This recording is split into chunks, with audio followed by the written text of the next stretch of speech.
નમસ્કાર. આજે આપણે એક બહુ જ રસપ્રદ વિષય પર વાત કરવાના છીએ.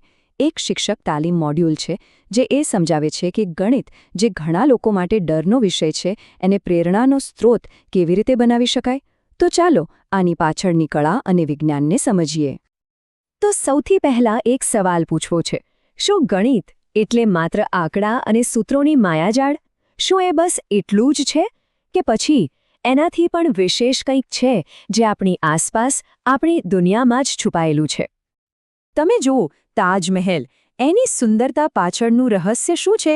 એ છે એની પરફેક્ટ સિમેટ્રી, એનું માપ. એના ગુંબજ, મિનારા, કમાનો બધું જ ભૂમિતિના સિદ્ધાંતો પર બનેલું છે. અહીં ગણિત કોઈ સૂત્ર નથી, પણ સૌંદર્ય અને સ્થાપત્યને જન્મ આપનારી એક શક્તિ છે. અને એ વાત ખાલી તાજમહેલની નથી. અડાલજની વાવ જેવી આપણી ઐતિહાસિક ધરોહરને જુઓ. એની અંદર જે જટિલ ભૌમિતિક પેટર્ન છે એ વારંવાર રિપીટ થાય છે. આ ખાલી ડિઝાઇન નથી, પણ સદીઓ જૂની ગાણિતિક ચોકસાઈનો જીવતો જાગતો પુરાવો છે. ગણિત ખાલી સ્થાપત્યમાં જ નથી હોતું, એ આપણી કળા અને સંસ્કૃતિમાં પણ વણાયેલું છે. રંગોળીને જ લઈ લો. એના રંગબેરંગી અને સંતુલિત ડિઝાઇન પાછળ પણ સમપ્રમાણતા અને ભૌમિતિક આકારોની સમજ જ કામ કરે છે. આ જ તો બતાવે છે કે ગણિતના સિદ્ધાંતો કેટલા યુનિવર્સલ છે, બધે જ છે. અને વાત અહીં પણ નથી અટકતી. હવે પ્રકૃતિને જુઓ. આ સૂર્યમુખીના ફૂલના કેન્દ્રમાં જે બીજની ગોઠવણ છે, એ સ્પાઇરલ પેટર્ન, એ કોઈ સામાન્ય પેટર્ન નથી. એ ફિબોનાકી સિક્વન્સને ફોલો કરે છે, જે ગણિતની એક ખૂબ જ જાણીતી પેટર્ન છે. મતલબ કે ગણિત માણસે નથી બનાવ્યો, એ તો કુદરતનો જ એક હિસ્સો છે.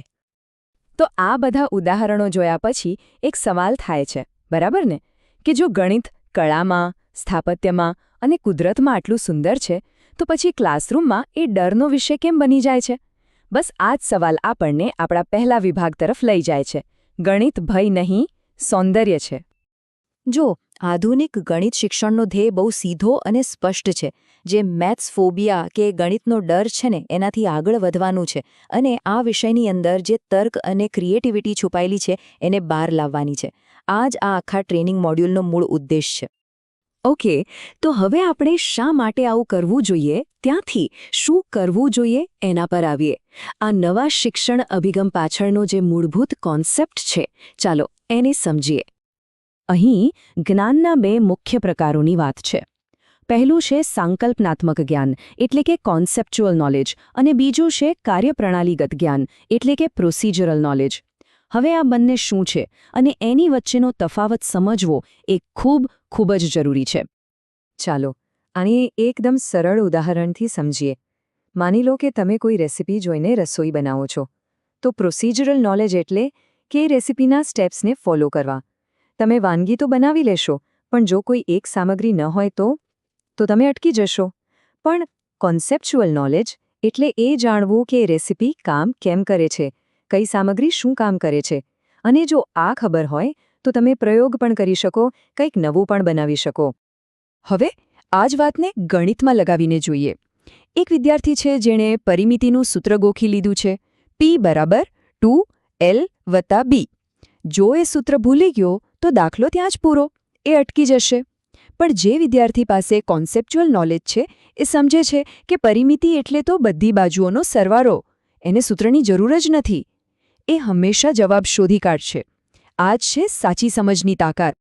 સારું, તો હવે થિયરીથી પ્રેક્ટિસ પર આવીએ. સવાલ એ છે કે શિક્ષકો વિદ્યાર્થીઓમાં આ ઊંડી સમજ, આ કોન્સેપ્ચ્યુઅલ નોલેજ કેવી રીતે ડેવલપ કરી શકે? એના માટે કયા સ્ટેપ્સ લઈ શકાય? આ મોડ્યુલમાં એક સરસ 5 પગલાંની મેથડ આપી છે. ચાલો જોઈએ. સ્ટેપ 1, વિદ્યાર્થીને તૈયાર કરો, એમનામાં જિજ્ઞાસા જગાવો. સ્ટેપ 2, જે પણ કોન્સેપ્ટ છે એનો એકદમ ચોક્કસ અને સ્પષ્ટ અર્થ સમજાવો. સ્ટેપ 3, એમને હેન્ડ્સ ઓન અનુભવ આપો, કંઈક જાતે કરવા દો.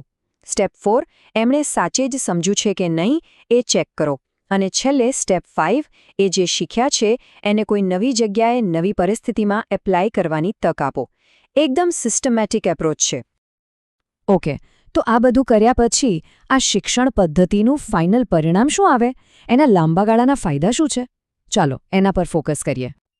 અને સૌથી અગત્યની વાત એ છે કે આ એપ્રોચથી ખાલી સારા મેથ્સ સ્ટુડન્ટ્સ નથી બનતા, ના, આનાથી તો એવી વ્યક્તિઓ તૈયાર થાય છે જેમનો સર્વાંગી વિકાસ થયો હોય, જેમની પાસે જીવન માટે જરૂરી સ્કિલ્સ હોય. આ વાત ગણિતના ક્લાસરૂમથી ઘણી મોટી છે. આનાથી શું શું ડેવલપ થાય છે? તો એક તરફ ચોકસાઈ અને ધીરજ જેવા ગુણો વિકસે છે, બીજી બાજુ લોજિક અને પ્રોબ્લેમ સોલ્વિંગ જેવી શક્તિઓ મજબૂત બને છે, અને ગણતરી, માપન, અંદાજ લગાવવા જેવી સ્કિલ્સ તો મળે જ છે.